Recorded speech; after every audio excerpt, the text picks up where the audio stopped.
mis amados, vamos a compartir la palabra esta noche. No perdamos más tiempo y vamos a entrar en la escritura.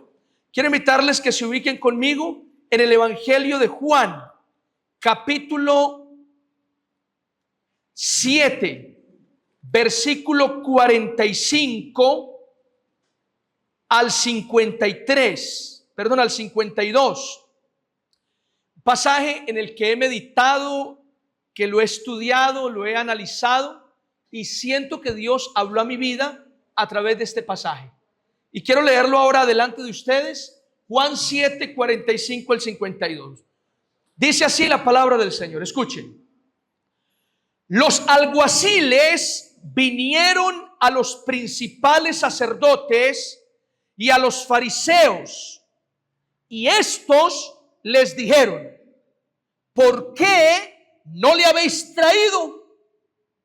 Los alguaciles respondieron: jamás hombre alguno ha hablado como este hombre. Entonces los fariseos le respondieron: ¿también vosotros habéis sido engañados? ¿Acaso ha creído en él alguno de los gobernantes o de los fariseos? Mas esta gente que no sabe la ley, maldita es. Les dijo Nicodemo, el que vino a él de noche, el cual era uno de ellos: ¿juzga acaso nuestra ley a un hombre si primero no le oye y sabe lo que ha hecho? Respondieron y le dijeron: ¿eres tú también Galileo? Escudriña y ve que de Galilea nunca se ha levantado profeta. Amén. Permítame orar. Padre, te damos muchas gracias esta noche en el nombre de Jesús. Dios mío, gracias por tu amor, tu bondad, tu misericordia, tu fidelidad.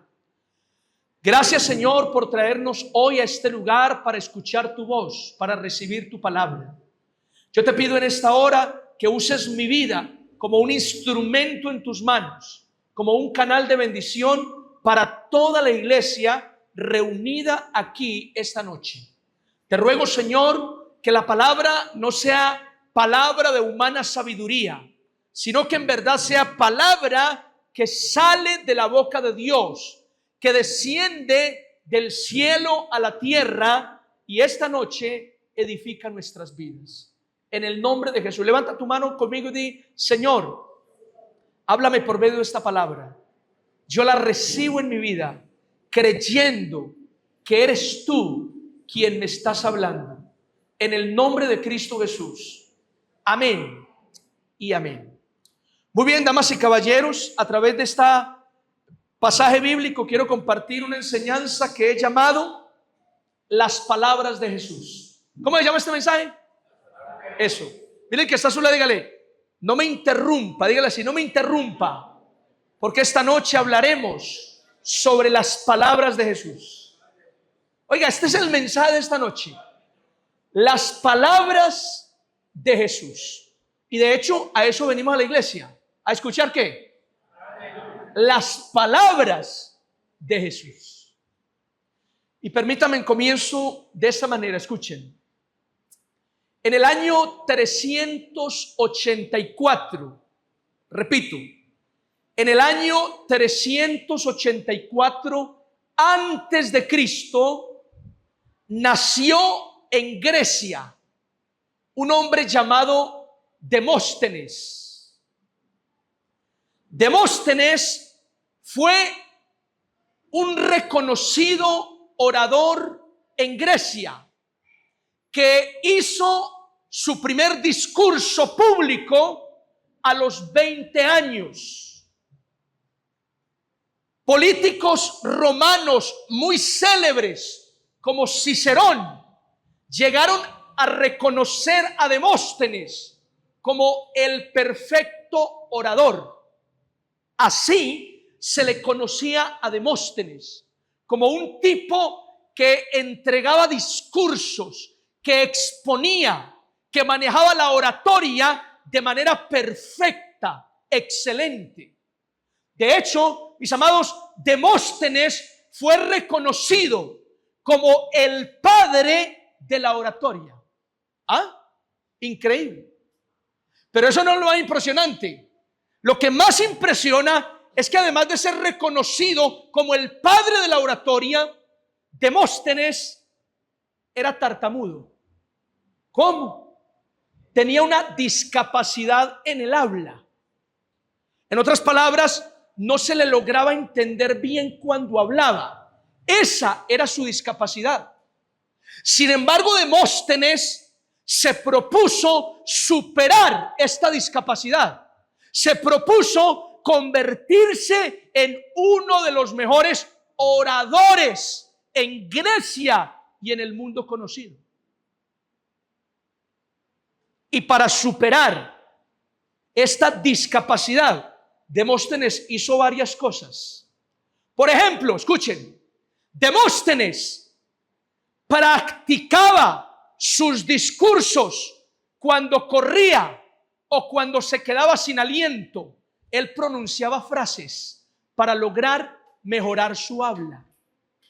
Por ejemplo, Demóstenes hablaba frente a un espejo para mirarse cómo exponía. Demóstenes se ponía un cuchillo entre los dientes y pronunciaba palabras para mejorar su discurso. Demóstenes hablaba a la orilla del mar, superando los sonidos de las olas para poder perfeccionar su habla. Incluso Demóstenes se metía piedras en la boca para articular palabras con mejor precisión. De esta manera, Demóstenes logró superar su discapacidad del habla y se convirtió en uno de los mejores oradores de Grecia y del mundo conocido en aquella época. Oiga, tremendo este hombre llamado Demóstenes. ¿Están conmigo, sí o no? Sin embargo, a pesar de todas las capacidades de Demóstenes, hubo alguien que superó a Demóstenes y que hasta el día de hoy es insuperable. Estoy hablando de Jesús de Nazaret, nuestro Señor y Salvador. ¿Cuántos dicen amén a esto? Dicen los comunicadores, los oradores, los expositores a lo largo de la historia, a lo largo de los años, historiadores contemporáneos, comunicadores de hoy, afirman que Jesús de Nazaret, ¿quién? Jesús de Nazaret, mis amados, es el mejor comunicador de la historia. ¿Cuántos creen en esto? Oiga, nadie comunicaba como lo hacía Jesús. Jesús era excelente en sus discursos, excelente en sus exposiciones, el mejor comunicador de la historia, Jesús de Nazaret. Y fue el mejor comunicador de la historia por muchas razones. Por ejemplo, Jesús fue el mejor comunicador de la historia porque fue capaz de transmitir un mensaje sencillo a sus oyentes. ¿Un mensaje qué? Sencillo. Mire, nadie más sencillo que el maestro para dar una enseñanza. Nosotros somos los que nos complicamos con investigaciones, con estudios, con términos. Jesús no. Jesús daba un mensaje sencillo que la gente podía comprender y ya está. Jesús fue el mejor comunicador de la historia porque él fue capaz de transmitir una enseñanza que perdura. Pregunto, ¿la enseñanza de Jesús ha perdurado? ¿Cuánto tiempo? Hace 2000 años enseñó Jesús y hasta el día de hoy recordamos su enseñanza como si fuera ayer. Su enseñanza sigue siendo relevante, sigue teniendo implicaciones fuertes en el mundo de hoy. O sea, impresionante Jesús como orador, como comunicador, lo que transmitía. Pero incluso Jesús fue el mejor comunicador de la historia porque Jesús fue capaz de hablar en un lenguaje que podía entender toda su audiencia. Él se adaptaba a su audiencia y hablaba en el lenguaje que esa audiencia necesitaba. Cuando tenía que hablar con los doctores de la ley, escuchen, los doctores de la ley, los intérpretes de la Torá, Jesús hablaba sin ningún problema y discutían y debatían asuntos teológicos. Ahora, cuando tenía que hablarle a campesinos, Jesús entendía su audiencia y bajaba, aterrizaba el mensaje para que los campesinos le comprendieran todo. ¿No les parece excelente Jesús? Ya, increíble Jesús. Jesús fue el mejor comunicador de la historia. Ahora, en el pasaje que leímos, encontramos a los principales sacerdotes y a los fariseos ordenándole a los alguaciles, ¿a los qué? O sea, los guardias del templo. El templo en Jerusalén y todas sus áreas tenía guardias. Los principales sacerdotes y los fariseos le ordenaron a los guardias que fueran a arrestar a Jesús para que no siguiera enseñando. Los alguaciles salieron a cumplir la orden y el texto no lo dice, pero parece que cuando los guardias llegaron a donde estaba Jesús enseñando, quedaron atrapados por la enseñanza del maestro. Quedaron totalmente conectados con las palabras de Jesús. De tal manera que cuando los alguaciles regresaron sin Jesús, oiga, no lo arrestaron. Con ese mensaje tan tremendo que nos dio, qué vergüenza echarle mano al maestro. Con esa palabra tan profunda que nos compartió.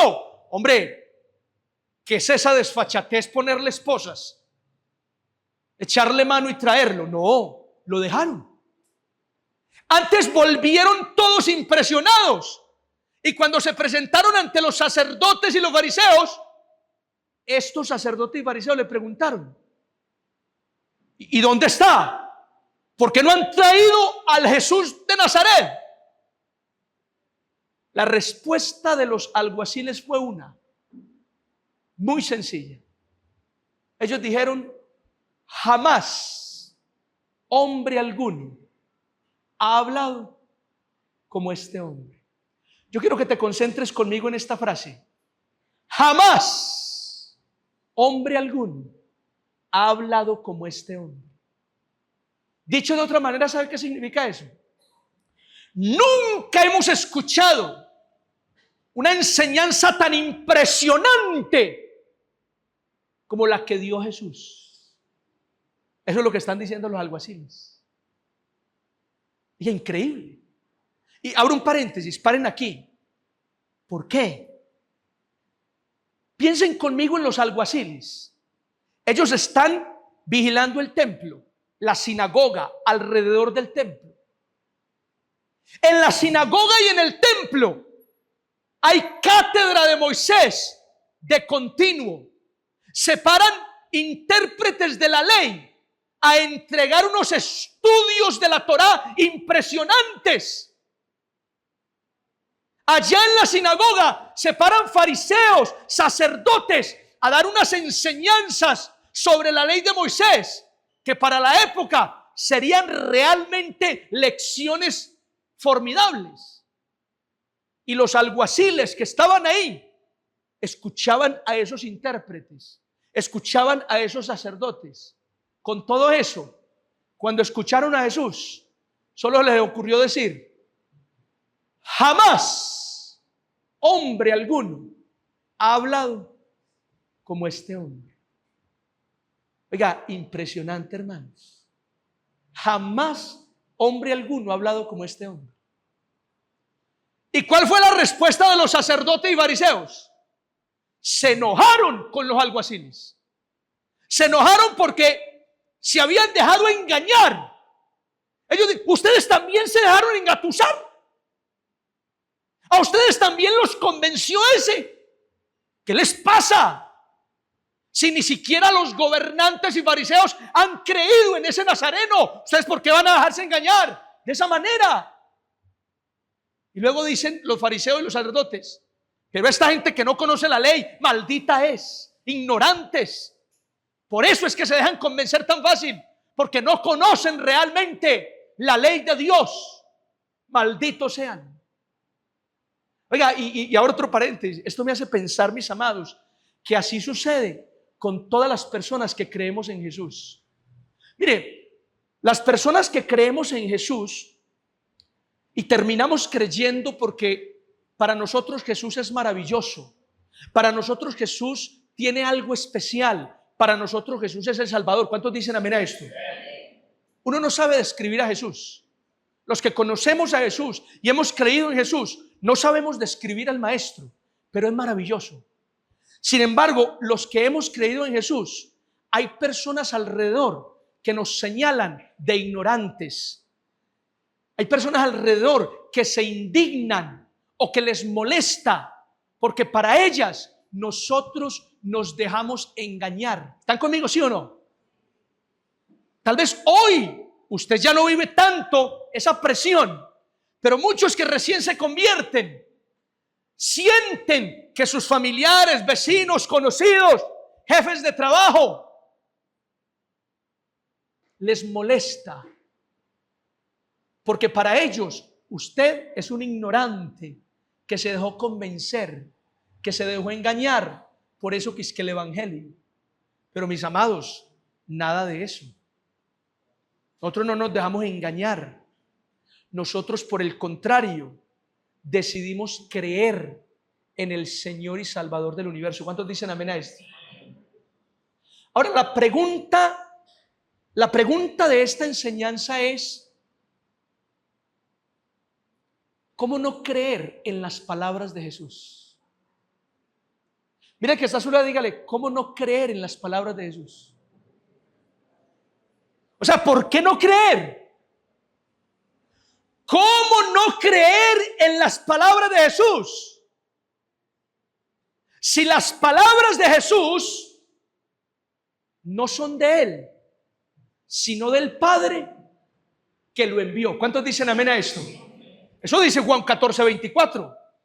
El que no me ama no guardará mi palabra, y mi palabra no es mía, sino del Padre que me envió. ¿Sabe qué significa este versículo?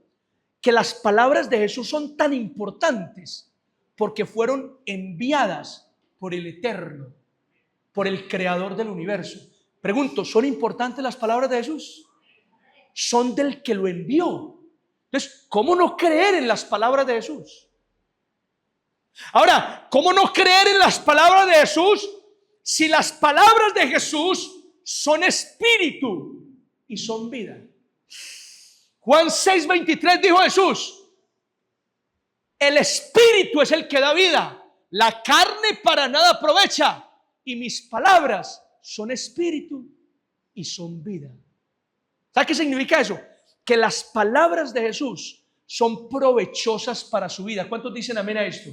Que usted agarra las palabras de Jesús, cree en las palabras de Jesús, practica las palabras de Jesús, y eso le va a traer mucho provecho a su vida. Eso le va a traer un beneficio enorme a su vida aquí en la tierra. La carne para nada aprovecha, es el espíritu, y las palabras de Jesús son espíritu y son vida. Amén. Ahora, ¿cómo no creer en las palabras de Jesús? Si las palabras de Jesús son palabras de vida eterna. Lo dijo Pedro en Juan 6:68. Señor, ¿a quién iremos si solo tú tienes palabras de vida eterna? Solo el Señor tiene lo que nuestra alma necesita. Alguien que diga amén a esto, pues. ¿Qué significa todo esto, pastor? Que las palabras de Jesús no son palabras simples. No, Señor. Las palabras de Jesús son palabras importantes que necesitamos, que debemos creer, que tenemos que poner en práctica. Alguien que diga amén a esto. Oiga, las palabras de Jesús. Mira que está a su lado, dígale, siga las palabras de Jesús. Qué maravilloso. Unos alguaciles en términos de los fariseos, ignorantes de la ley, malditos por desconocer la Torá. Pero escucharon las palabras de Jesús y quedaron cautivos. Algo pasó dentro de ellos. Quedaron atrapados, quedaron enamorados de Jesús. Tanto que cuando les preguntaron, ¿y por qué no lo trajeron? Jamás hombre alguno habló como este hombre. Qué palabras tan preciosas, tan profundas. Amén.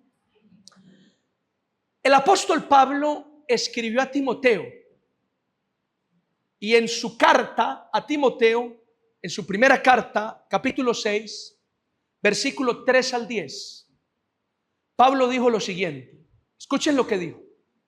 Si alguno enseña otra cosa y no se conforma ¿a qué?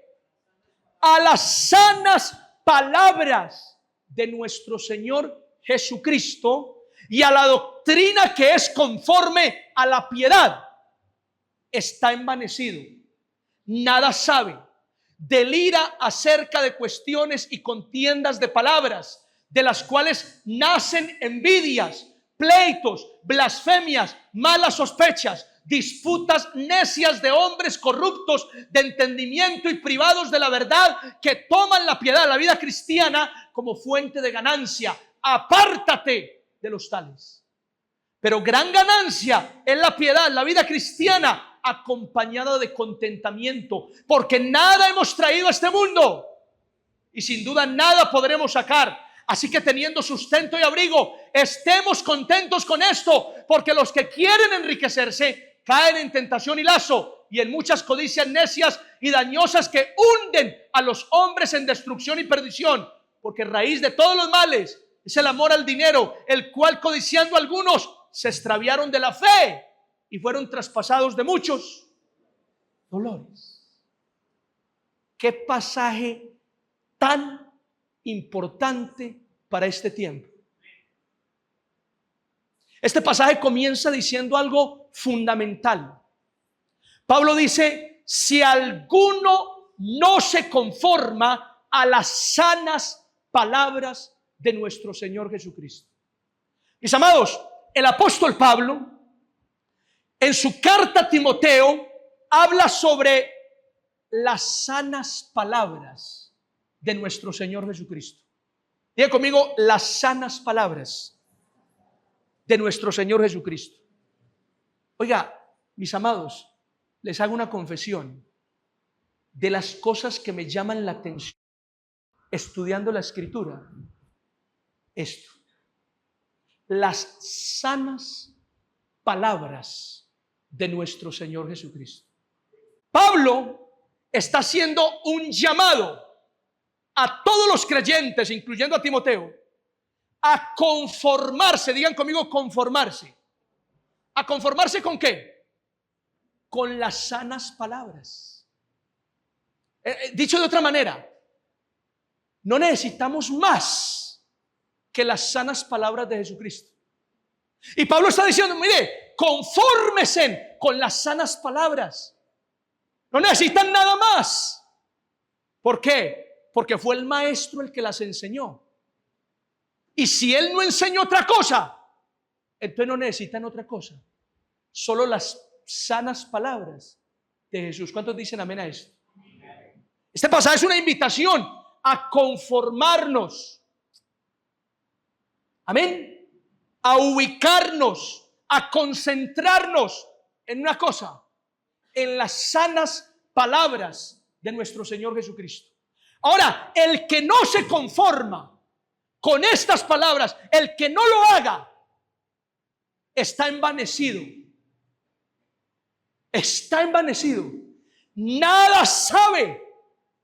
Delira acerca de cuestiones y contiendas de palabras que traen envidias, corrupción, injusticia, que destruye a los hombres y levanta falsos maestros que usan la vida cristiana como fuente de ganancia, añadiendo enseñanzas que Cristo nunca dio.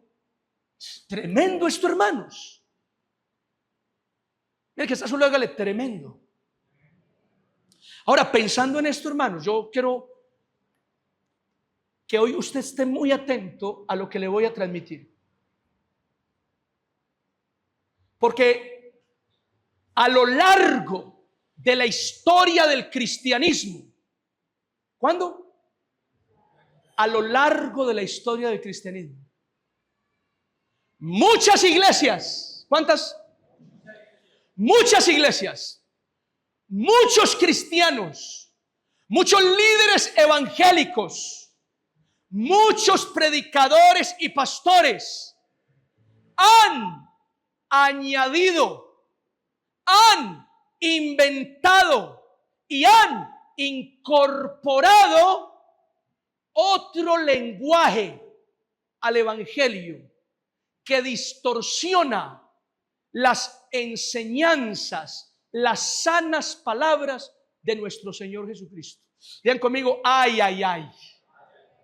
Oiga, le repito eso, a lo largo de la historia del cristianismo, muchas iglesias, muchos cristianos, muchos líderes evangélicos, muchos predicadores y pastores han añadido, han inventado, han incorporado un lenguaje al evangelio que distorsiona las sanas palabras, la sana enseñanza del evangelio de nuestro Señor Jesucristo. Es así. Y mire, recopilando, escuchen esto, recopilando muchos conceptos, muchos términos y muchas palabras que se usan en el lenguaje evangélico de hoy, encontramos expresiones como estas. Primero, niveles espirituales. En muchas iglesias hablamos de niveles espirituales. Niveles espirituales. Es que usted está en un nivel superior al mío. Usted está en un nivel superlativo. Usted está en un nivel menor. Jesús nunca habló de niveles. Jesús solo habló del poder de Dios. Solamente del poder en el espíritu. Yo me pregunto, ¿por qué no usamos el mismo lenguaje de Jesús? Niveles espirituales. ¿De dónde salen niveles espirituales? Pastor, es que eso es una interpretación del texto. Bien, pero toda interpretación está sujeta a errores. Quedémonos con lo que dijo Jesús. Pero recibirán poder cuando haya venido sobre vosotros el Espíritu Santo. Este no tiene nivel, este tiene el poder del Espíritu Santo. ¿Amén o no? Niveles espirituales. Otro, manto profético. ¿Eso de dónde salió? Manto profético. ¿Qué es eso? Eso lo sacaron las iglesias pentecostales de hoy. Pentecostales, no hablo de la unitaria. Pentecostales es un término que se le acuña a las iglesias que creen en la manifestación del Espíritu Santo, en los dones espirituales. Nosotros somos de corte pentecostal. Pero muchas iglesias pentecostales incorporaron este tipo de lenguaje a las enseñanzas. ¿Y sabe qué es lo peor? Que de este tipo de lenguaje forman doctrina. Esto se vuelve doctrina en muchas iglesias. El manto profético. Si sobre usted no está el manto profético, usted no recibe la bendición. Pero la Biblia no enseña eso. ¿Están conmigo, sí o no? La Biblia no enseña eso, hermanos. En las enseñanzas de Jesús no está ningún manto profético. Pastor, es que el manto profético es una interpretación del Antiguo Testamento. Cuando el rey Saúl dormía con su manto, el rey David quiso matarlo, pero no levantó la mano contra el rey, ni quiso hacer nada contra su manto, porque era el ungido del Señor. Desde ahí viene el manto. Pues mira, de ahí han sacado esas doctrinas del manto. En esa misma lógica significa que el pastor es un rey y el rey tiene súbditos. Jesús no constituyó reyes en la iglesia, constituyó pastores, y el pastor es un siervo y tiene hermanos. El rey tiene manto, como rey tiene súbditos que cumplen órdenes. El pastor es un siervo constituido por Jesús, y como pastor y siervo tiene hermanos a quienes sirve. ¿Cuántos dicen amén a esto? Encontramos más dimensiones de su gloria. Pero cuando Jesús habló de esto, dimensiones de su gloria, pero en ninguno de los evangelios, Mateo, Marcos, Lucas, Juan, encontramos en la boca de Jesús hablar de este tipo de lenguaje, hablar este tipo de expresiones, dimensiones de su gloria. Es que usted no está en la dimensión de su gloria. ¿Cómo así? Yo estoy en el Señor. Es que lo importante es estar en Cristo. ¿Cuántos dicen amén a esto? Amén. Dimensiones de su gloria. Tremendo, mis amados. Hay otra. Pacte con Dios. Pacte con Dios. Y Dios le cumple porque le cumple lo que usted va a pactar. Pero nunca Jesús dijo pacte con Dios. Es más, teológicamente el hombre no puede pactar con Dios. Los pactos surgen solo de Dios. El ser humano no puede pactar con Dios porque el ser humano no está en la capacidad de cumplirle un pacto a Dios. Pastor, pero yo he hecho compromisos con... Eso es otra cosa.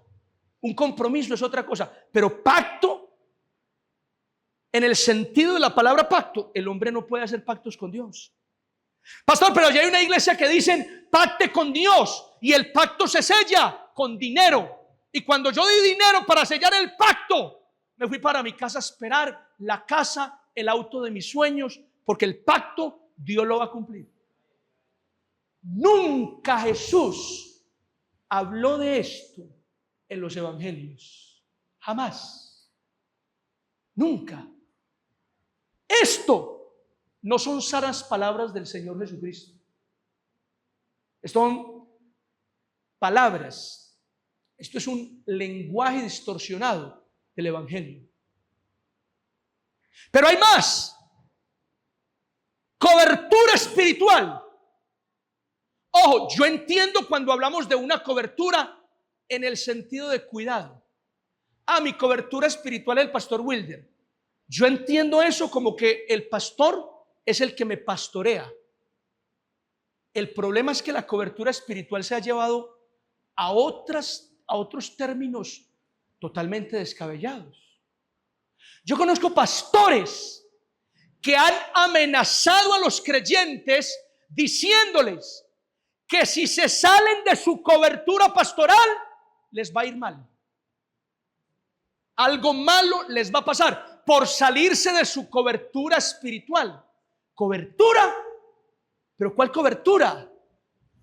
¿Cobertura de chocolate o qué? ¿O de vainilla? No, mire, si a mí un pastor me dice, Wilder, si te sales de mi cobertura espiritual, algo malo te va a pasar, con más razón me salgo. Porque yo habito al abrigo del Altísimo, y el que habita al abrigo del Altísimo morará bajo la sombra del Omnipotente. La cobertura, el abrigo, el manto sobre el cual o debajo del cual yo debo estar es sobre el del Señor. Pastor, tú no puedes cobertura. Dígalo, pero entienda la expresión. Pastor me mentorea, pero no me manda. ¿Están conmigo, sí o no?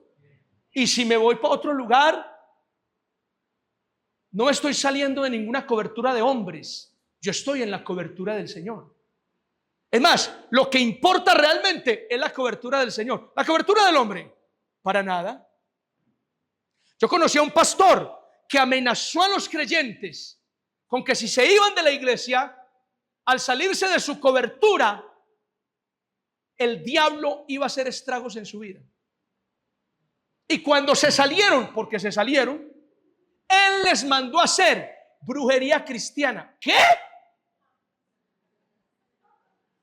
Brujería cristiana. O sea, ya vamos hasta por allá y todo. Brujería cristiana, háganme el favor. ¿Qué es eso? O sea, hemos distorsionado las sanas palabras de Jesús de una manera impresionante. Pero hay más. Vean esta. Lo decreto y no acepto un no por respuesta. Mis amados, cuando el Señor en sus predicaciones transmitió esta enseñanza, nunca, jamás en la vida. Nunca. Eso lo enseñaron pastores. Eso lo enseñaron profetas, apóstoles de hoy. Eso lo enseñaron ellos. Jesús no. Y el asunto es que muchas cosas de las que están viendo atrás vienen de la cienciología y de la nueva era. Ay, papá, con ahí los maté ahí ya. Nueva era, consulte. Cienciología, el yo decreto, las dimensiones, los niveles. Eso no está en el Evangelio. Hagan conmigo.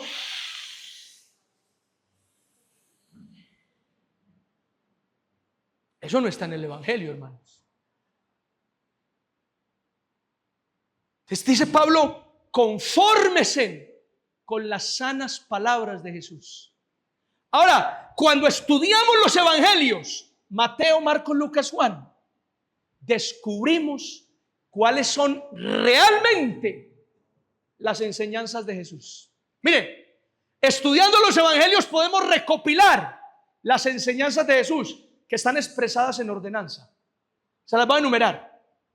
Cosas que sí dijo, proclamó y enseñó Jesús de Nazaret, y que insistió en que los creyentes practicaran esas enseñanzas. Primero, el gran mandamiento. Evangelio de Lucas: amarás al Señor tu Dios con toda tu mente, alma, fuerza y corazón, y al prójimo.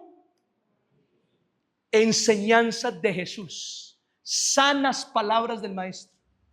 ¿Amén o no?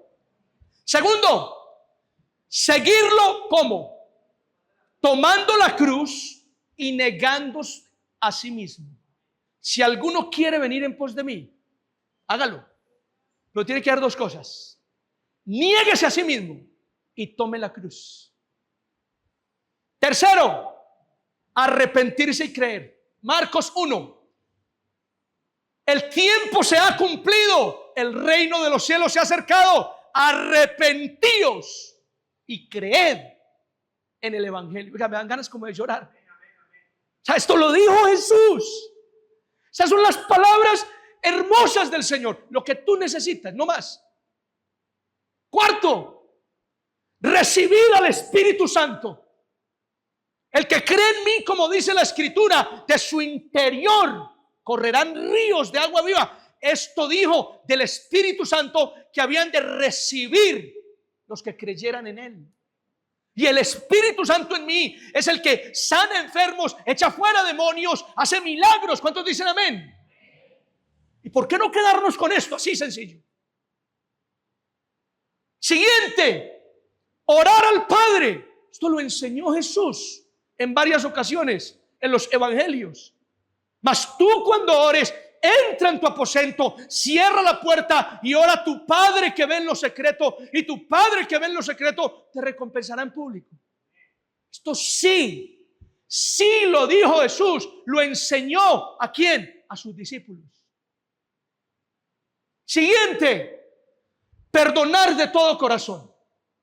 Hasta con parábolas lo dijo. Un rey llamó a cuentas a su siervo. Uno le debía 10,000 talentos y lo perdonó, pero este no quiso perdonar a su consiervo que le debía 100 denarios.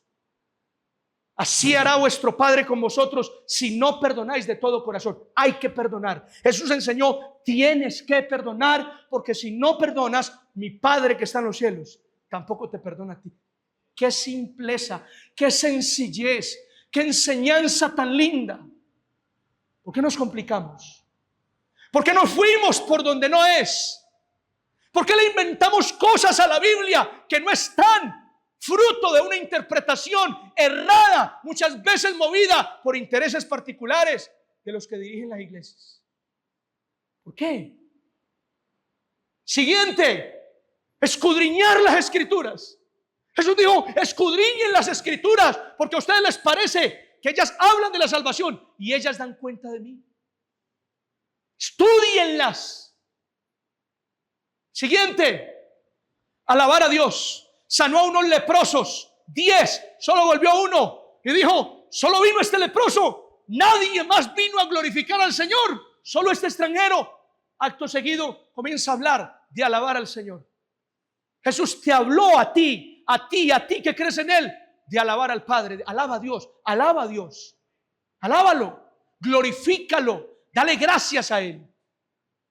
Siguiente, bautizarse en el nombre del Padre, del Hijo y del Espíritu Santo. ¿Lo enseñó Jesús o no lo enseñó? Que todos los creyentes se bauticen en el nombre del Padre, del Hijo y del Espíritu Santo. Marcos 16 dijo: y el que creyere y fuere bautizado será salvo. Bautizarse, una enseñanza propia de Jesucristo. Siguiente, tomar la cena en memoria de Él. Haced esto cada vez que comieres este pan y bebieres este vino. ¿Qué, Señor? Recuerden mi sacrificio. Recuerden que mi cuerpo fue partido y mi sangre derramada por ustedes. Una ordenanza del Señor. Siguiente, dar con generosidad. Haceos tesoros en el cielo, donde la polilla y el orín no corrompen, ni ladrones minan ni hurtan. ¿Cómo se hace tesoro en el cielo? Dando. El apóstol Pablo dijo que Jesús fue el que pronunció estas palabras: más bienaventurado es dar que recibir. Jesús enseñó a sus discípulos a ser generosos, a dar, a hacer tesoros en el cielo. Siguiente, a ser discípulos. Jesús le dijo antes de subir al cielo a todos sus apóstoles: id y haced discípulos. Vayan, discipulen nuevas personas y enséñenles que guarden todas las cosas que yo les he ordenado. Siguiente, estar unidos. Jesús oró: Padre, y no te pido solo por estos, sino también por los que han de creer en mí, por la palabra de ellos, para que todos sean uno, como tú, Padre, y yo somos uno, que también ellos sean perfectos en unidad. Mis amados, todo lo que Jesús hizo y enseñó gira alrededor de eso. Yo me pregunto, ¿por qué no nos quedamos con eso? ¿Por qué no nos concentramos en practicar eso que está ahí nomás? Es lo único que necesitas para la vida cristiana.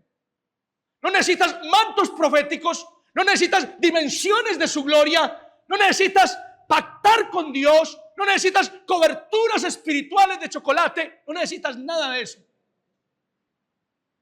Solo necesitas practicar las sanas palabras de Jesús.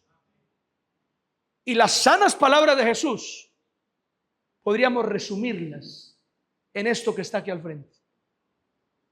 ¿Cuántos dicen amén a esto? Te lo voy a decir de esta manera. Practica esto. Practícalo. Y tú serás un gran cristiano, aprobado por el Señor Jesucristo. Practica esto todos los días de tu vida.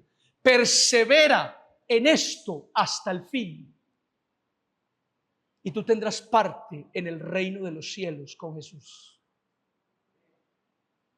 Practica esto. Concéntrate en esto, que son las sanas palabras de nuestro Señor Jesucristo. Y tú estás siguiendo el evangelio del Señor, no el evangelio de los hombres.